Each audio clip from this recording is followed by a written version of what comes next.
Ito ngayong araw na kung saan ipapadala ko ng uniforme ng kapatid ko na babae. Matagal niya na rin kasi sinasabi sa akin na ipadala ko ng uniforme niya. Kaya ngayong araw ituloyan ko nang ipapadala. Sa mga nagtatanong nga pala kung anong kursong kinuha ng kapatid ko na babae sa kolehiyo. Gusto ko nga palang malaman ninyo na ang kinuha niyang kurso sa kolehiyo ay turismo. Kaya naman for today's video, isamahan niyo muna ako sa biyahe ko.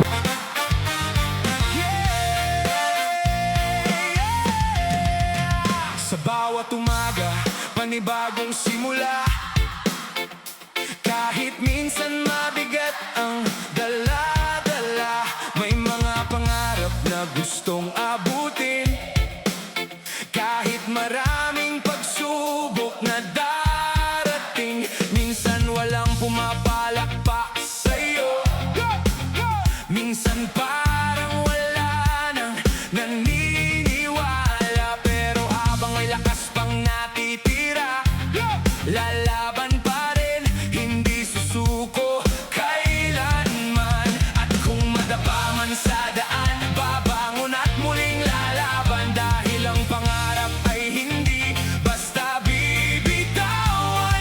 Hanggat may pag-asa, may dahilan para lumaban. Manong Bensoy, patuloy lang. Kahit mahirap ang bawat hakbang, bukas may bagong pagkakataon. Kapit lang sa pangarap at paunin ang baon. Manong Bensoy, huwag susuko.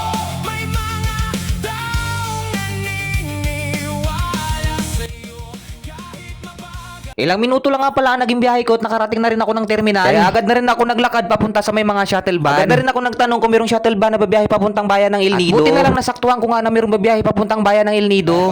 Baliktad, ang pangalan niya, wala man dito. Hindi, ito sa papel. Cellphone number niya? Oo, tsaka pangalan niya. Ano mo?